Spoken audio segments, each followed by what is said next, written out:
Okay, so I was watching a Johnny Depp documentary, and I had been watching a lot of the trial over this past week as I was doing other things. I had it on the background, and then I watched some of what other people were saying about it just to see, and I have my own feelings about what's happening here or there, and when the documentary mentioned his date of birth along with the place he was born, I of course wanted to go and look at his chart. So we don't have his time of birth, so the chart doesn't show angles or anything like that, but I plugged in a few asteroids that came to mind, and we're looking at the chart of Johnny Depp, and this is got the transits of right now while he's going through this trial. So let's take a look. Normally I would start at the top of the MC of the chart, but we don't know where the MC is in this chart. So the MC is the midheaven where the world sees us. I would imagine his midheaven. Yeah, it would be nice to know, actually. I won't speculate on this. But the first thing I notice as I start at the top of the chart is, in reference to myself, because I know my own placements, his moon is opposite my moon in the sky. So very interesting. It may be why I felt for him in this situation he's in. I really did feel for him. I feel like since the first day of watching the trial, I just wanted to say, like, hey, I know how to help you. I know what tools you need to get out of all that pain you're in. Like, I know exactly what you need to do. Like, and I really did feel that. And of course, I just thought, well, that's crazy. I mean, Johnny Depp is never going to listen to me. He didn't ask me for any advice. I know I can't offer people advice when they haven't asked it. But yeah, this actually explains to me why I was feeling like I needed to just, like, that I could just see right into his, emotions, because my emotions are right across there and probably experiencing the opposite end of a certain kind of energy. So let's see what else we got here.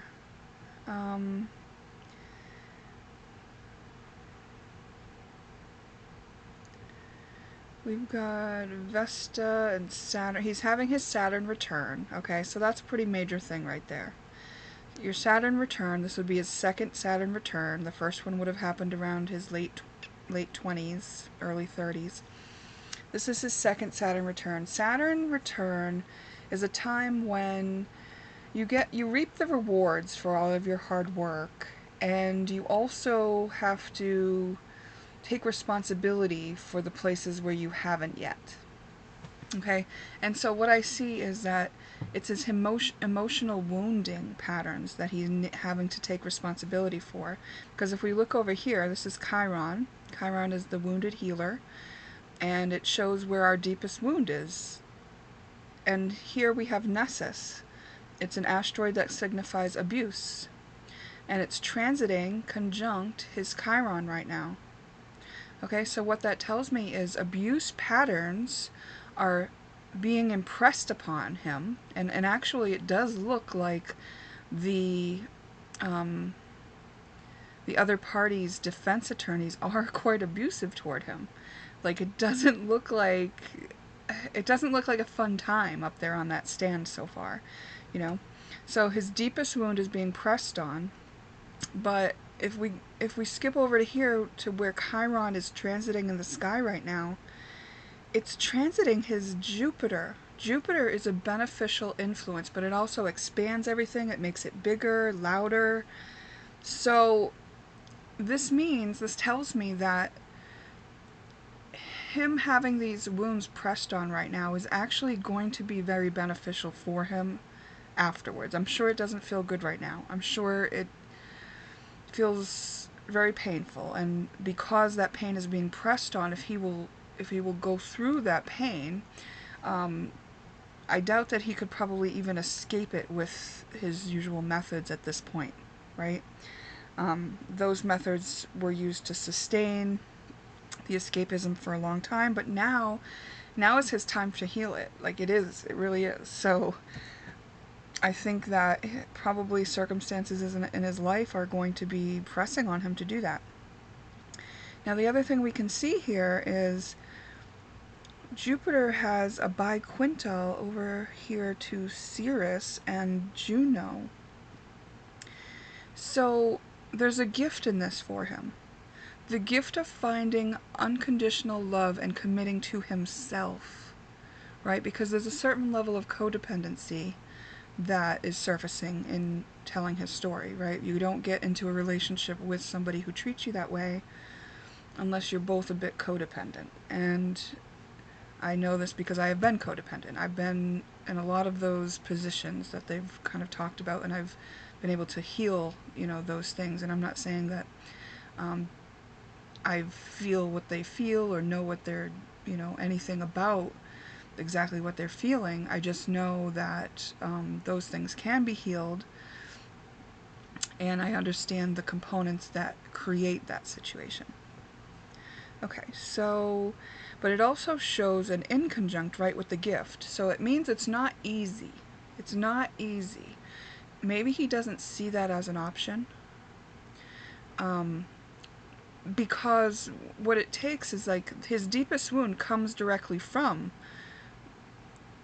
a lack of unconditional love, being conditionally loved, like really conditionally loved, and his commitments. There's commitments that he's made that have hurt him very deeply. And it could even be like that commitment that he made to continue to support, his mom, who did help perpetuate and create that wound in him of conditional love. And I'm not saying it was the wrong thing to do, but this is what it is. It's like, it seems natural and normal to try to avoid that kind of thing in this dynamic, in this case.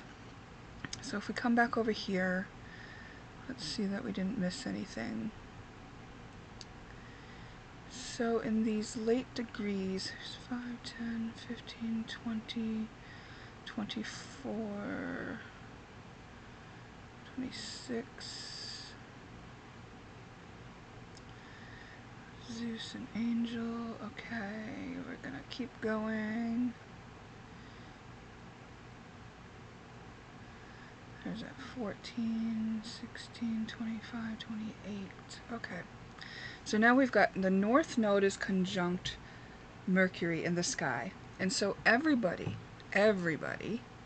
is getting some information about one thing that their life's purpose, that is their life's purpose, right? Some information, some knowing, some realization, some communication about our life's purpose is coming to light for all of us. And in his case, it definitely has to do with his fame. So he has fame here at the 29th degree. And Mercury, and so it's Mercury return as well with Venus. Look, he has Mercury and Venus conjunct. Okay, what I know about that placement is these people can lie very easily. They can charm. They have charisma. It's hard to tell when they are lying. It really is. I know people with this aspect, and it just makes them smooth talkers, okay? The people who know them can probably tell whether they're lying. And just so you know, from my view of his emotional body, I don't think he's necessarily lying. I think that there are some things where he's, not necessarily proud of what's happened, and understands that people might not understand if he were forthcoming with all of the details. But okay, so it's part of his life's purpose to actually be on display right now in this manner, because so many people are being validated. Like I just said, I had been in all those positions. I saw one girl on YouTube talk about how she had been in that position before she recognized borderline personality disorder symptoms in Amber Heard, because she had been dealing with those issues as well. And that's typical of fear of abandonment and so on and so forth. But I think there was another media outlet that reported that the marriage counselor did tell Johnny that that was a diagnosis that she was considering for Amber. And I don't know if that's true, and it's not up to me to diagnose. But why I'm saying that is because here we have a lot of people being validated for just being real humans that have dysfunction, okay? Like, Johnny Depp and Amber Heard are not the only ones that grew up in such a way that made them cope in these ways, right? Like, I have, even though I feel bad for Johnny, I also understand Amber's position and that, you know, she has some things to heal, right? They both have some things to heal, but not just them. We all have some things to heal.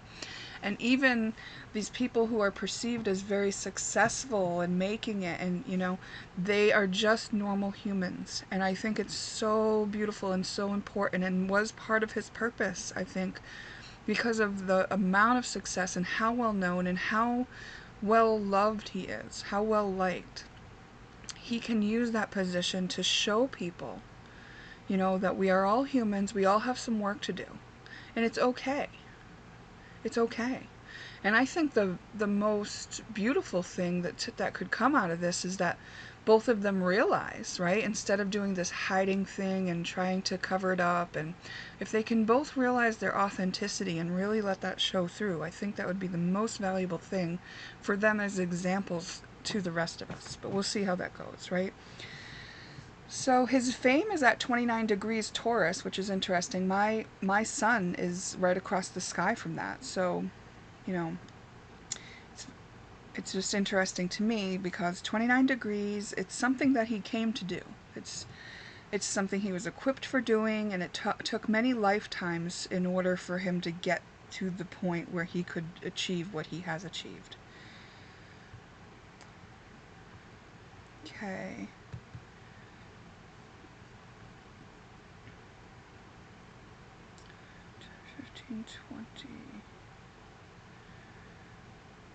Alright, so his sun is at 18 degrees Gemini. He's a Gemini. And let's see where this inconjunct is going. The moon. Sun inconjunct moon. So it's hard for him to shine. He has to rectify something with his emotions in order to shine correctly. And it seems like he's done that, right? And,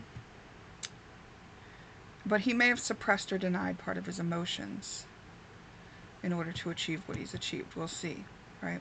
So he has the asteroid called Eunice, which is Happy Victory, that just crossed over his sun.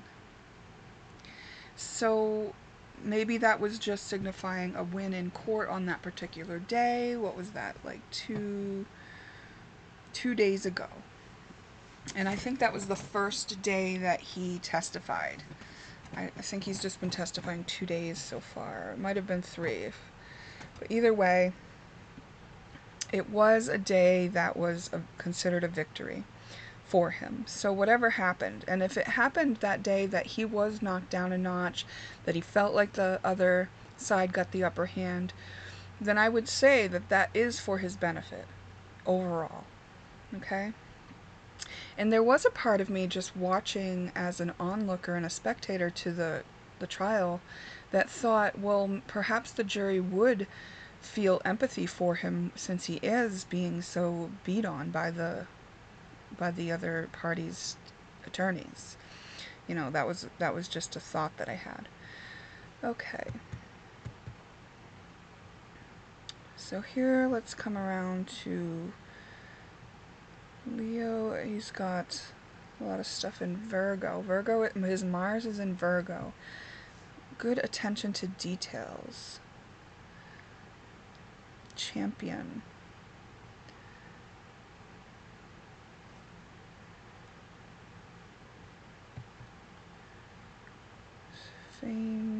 Famous for his relationship right now, for sure, with fame going through Libra.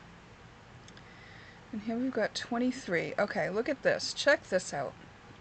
So I entered the asteroid called Angel.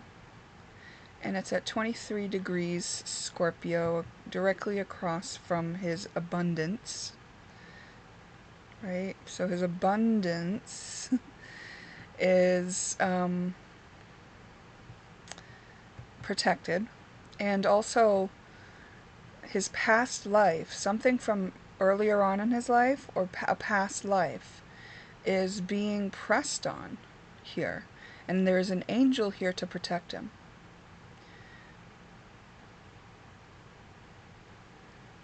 So I believe that he's going to come out on top, you know, whatever that means, right?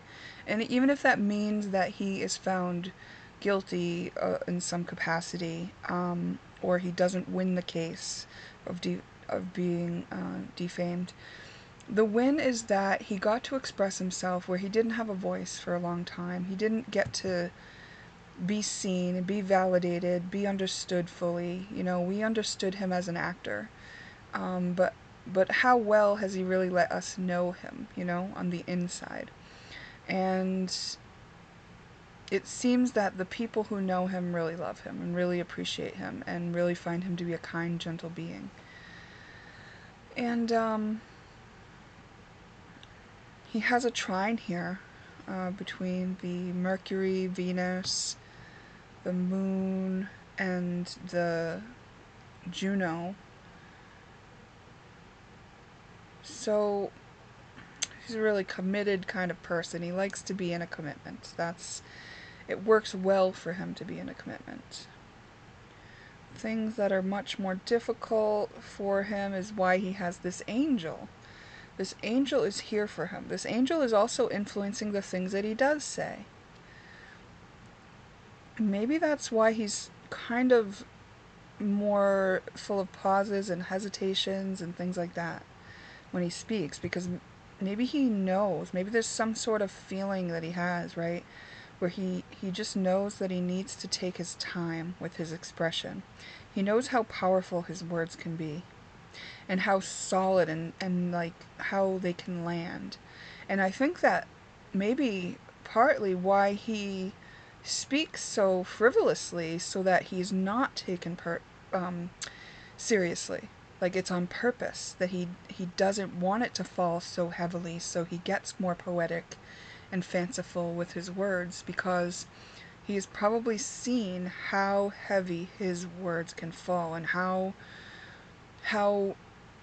you know, if he were to say something that hurt somebody he loved early on and he saw that, I think that would maybe motivate him to be more light with his words, to be more cautious, to be more fanciful, to be more fun and playful, and not let those words be so impactful when he's just trying to live his life, frankly, right? Let's see. And you could see, like, in interviews, even in the deposition recording that I watched of Amber Heard from a previous trial, she says that you can't take anything he says seriously. He's always exaggerating. So, like, this is a well-known fact about him by the people that he knows. Okay. Just looking over to see if there's anything else I can see here. A lot of victory for his commitments. Whatever he's committed to now is good for him. And if it's committed to himself and being, you know, doing well and making changes that he wanted to make, that's all good. His emotions are real big, right? Like he feels them big. But he also feels imprisoned by them.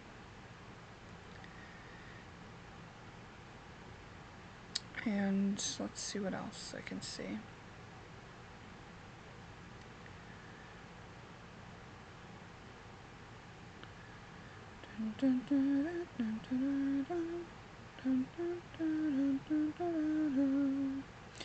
We've got this karma here of the Saturn opposing the asteroid Karma.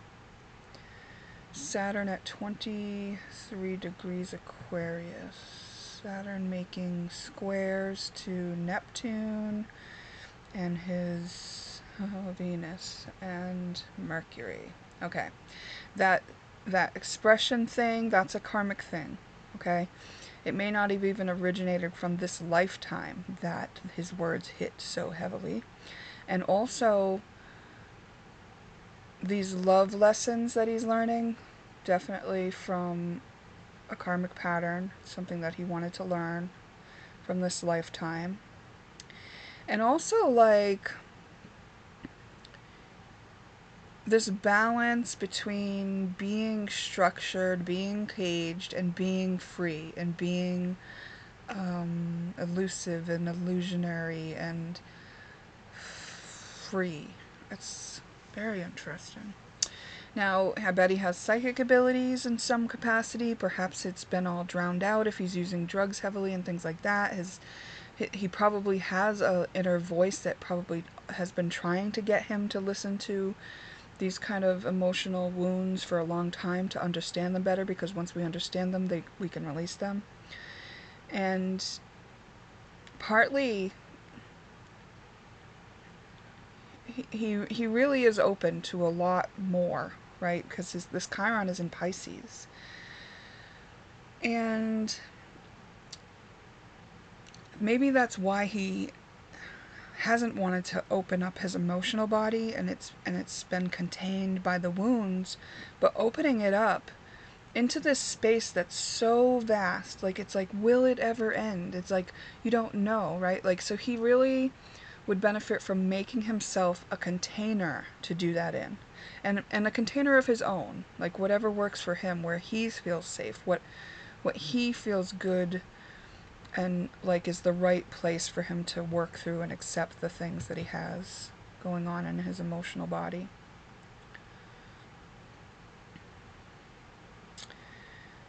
Really grounded to earth, so maybe doesn't even pay attention to the fact that he's so connected to the spiritual world and etherically.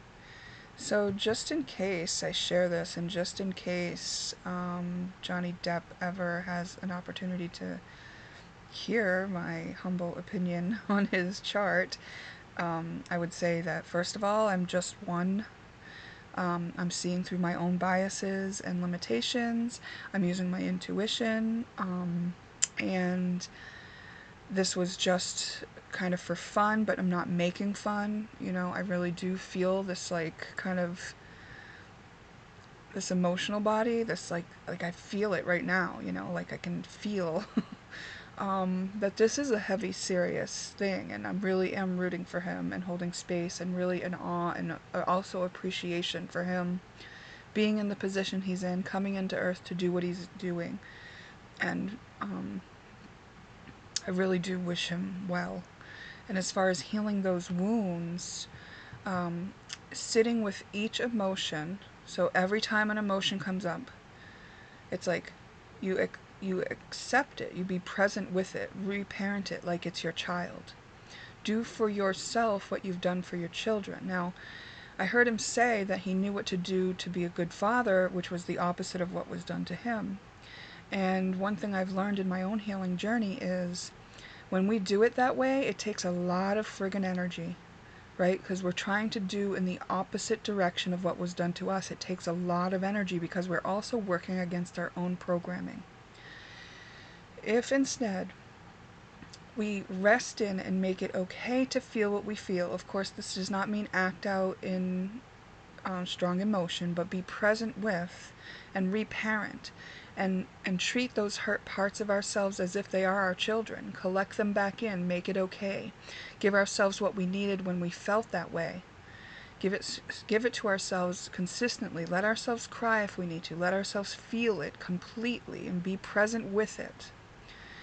And it's just pain, you know, it will subside eventually here, but the purpose is not to get it to subside, it's to be present with it, to integrate it back in, to own it as your own. And once each piece of these wounding patterns have been allowed, each feeling that was formerly suppressed has been loved and accepted, then it takes far less energy to act in against any of the programs we're running, right? Then we have a choice to act how we want. And then there's no triggers. Then there's nothing compelling us to avoid that feeling. Then there's nothing that can poke that feeling out of us, because we've accepted and loved the part of us that felt it. Unconditional love, which is represented here in the chart by Sirius. Unconditional love is what cures this. Unconditional love. And if Johnny were to like get on that kick, right, and to be an example of that for the millions of people who are watching his trial, if he got on the stand and was able to say, I started loving myself, I mean, it goes quick. Like, you make it your homework. You make it your job to be with yourself. And it's hard at first. And when I first started the journey of loving myself, I cried because I thought this can't be the answer. But I just kept putting one foot in front of the other. And here, I mean, it's 6 years later maybe. You know, it's not that long in comparison to the amount of time I suffered. That I'm fully able to be sovereign, not codependent, not in pain, not suicidal, not avoiding anything, no drugs, no alcohol, no medications, no prescription anythings, no over-the-counter things, no cannabis, no nothing. And when an emotion arises, I love myself through it. It's okay for that to be present. That's all it is present. And it doesn't mean anything about me, and I don't take things personal. And all that came with time. And by taking the time to love each part of myself, I was able to earn my own trust back. Okay? And now I trust myself fully to have my own back and to tend to my needs, right? So if you think about it, this is just reparenting self. And that, I believe, is what the opportunity is here for Johnny Depp. And the reason why his wounds are being pressed on so hard right now, like his deepest wounds, and also publicly, but it's leading to something beautiful, and he is being led, he's being guided, he has angels with him, and it is harder for them to get through, I'm sure, if he is using substances, but I'm sure they find their ways, and, you know, you get there eventually, even if you take the long road, even if you take a few extra laps around the suffering, we all get there eventually. So, thank you to Johnny Depp and to Amber Heard for being the examples to us all that you are.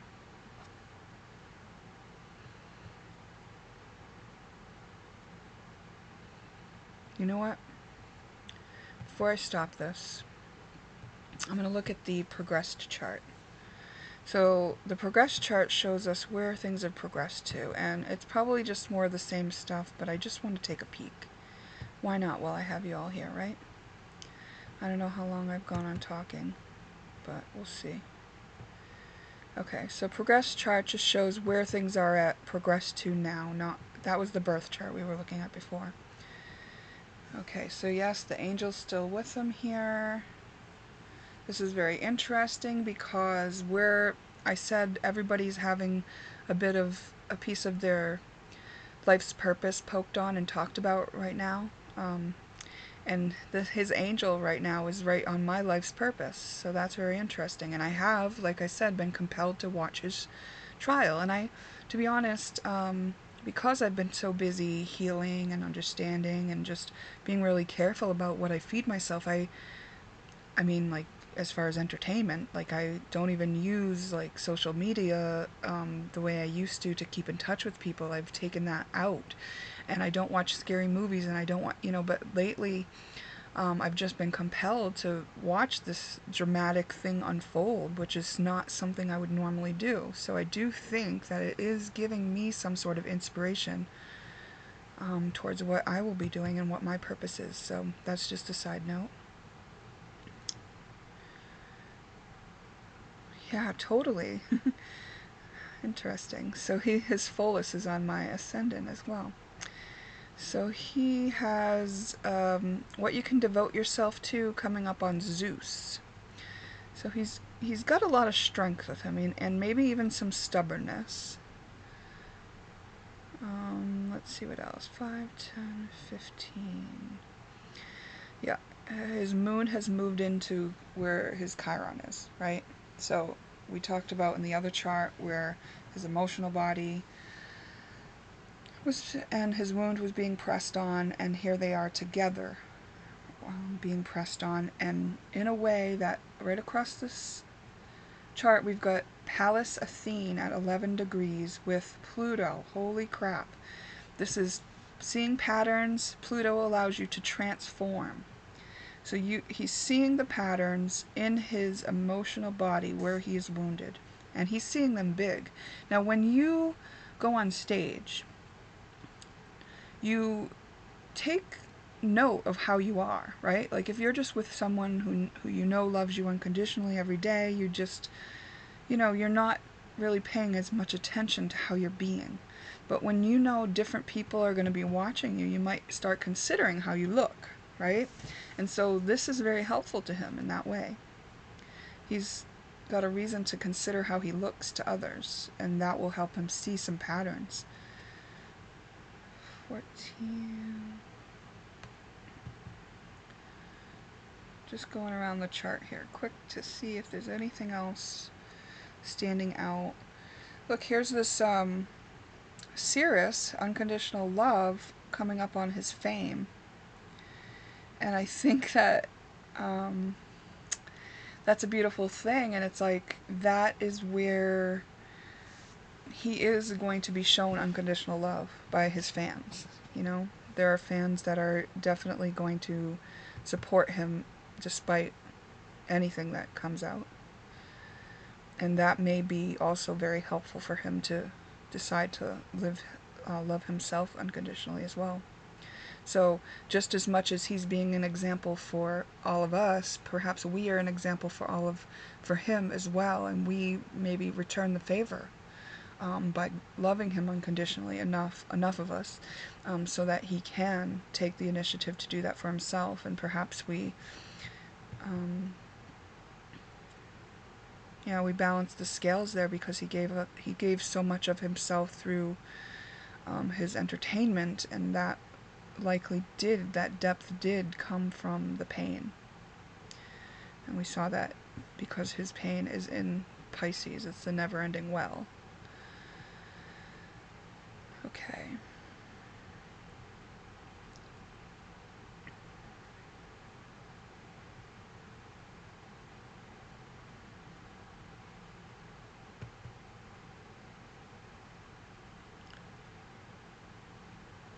Yeah, very interesting. Okay, I don't see anything else sticking out at me too big right now. 13. So Chiron here is across the sky from Vesta, what you can devote yourself to. And we had Vesta on Zeus, what you can devote yourself to.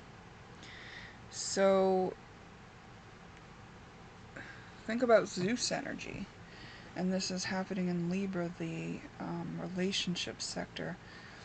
It's like he's kind of taking an old way of being, perhaps that Southern gentleman way of being, and integrating it into a way that is like forward thinking, that's more realistic for where everybody is, and moving it forward into something that is gentlemanly despite dysfunctionality.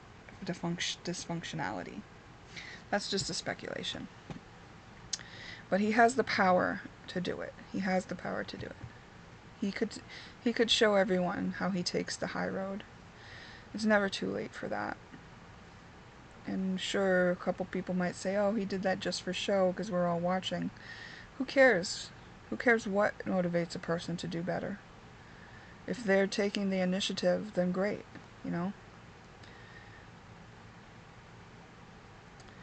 There's a gift over here for him as well when he unlocks this painful emotional body. See the yellow lines? Those are gifts.